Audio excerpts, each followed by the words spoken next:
আসসালামু আলাইকুম। আমাদের প্রত্যেকেরই এনআইডি এবং জন্ম নিবন্ধন থাকা বাধ্যতামূলক। প্রত্যেক নাগরিকের জন্ম নিবন্ধন এনআইডি থাকতে হবে। জন্ম নিবন্ধন এনআইডি এগুলো না থাকলে আমরা নাগরিক সুযোগ সুবিধা ঠিকমতো পাবো না। তাই প্রত্যেকের জন্ম নিবন্ধন এবং এনআইডি থাকতে হবে। এনআইডি আমাদের সবারই অনলাইন করা, কিন্তু জন্ম নিবন্ধন আমরা যারা আগে করেছি তাদের অনেকেরটা অনলাইন করা আছে, অনেকেরটা অনলাইন করা নাই। তো যাদেরটা অনলাইন করা নাই বা আছে, এটা আমরা কিভাবে বুঝবো অনলাইন করা আছে কি নেই, সেটা দেখব আজকে এই ভিডিওতে। কিভাবে দেখব অনলাইন করা আছে কিনা? প্রথমে আমরা গুগলে যাব, গিয়ে আমরা গুগলে সার্চ দেব বার্থ সার্টিফিকেট লিখে সার্চ দেব, বার্থ অ্যান্ড ডেট ভেরিফিকেশন, এখানে যাব।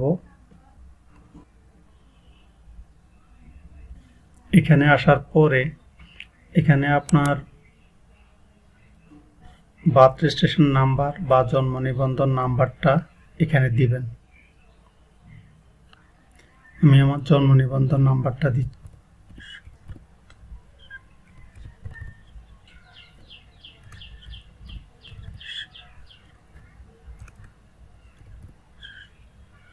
এখন জন্ম তারিখটা দিতে হবে।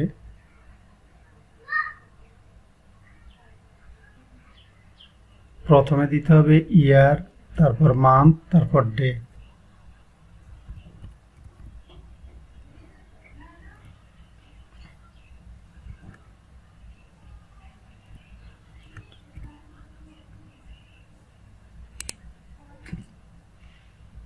এরপর এখানে একটা সিকিউরিটি কোড আছে, এর রেজাল্টটা এখানে দিতে হবে। সমান কত হয় সেটা দিতে হবে এখানে।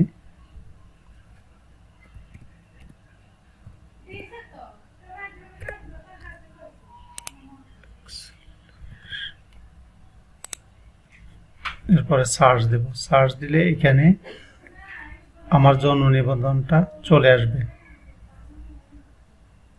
এভাবে আমরা যাচাই করব যে আমাদের জন্ম নিবন্ধনটা ঠিক আছে কিনা।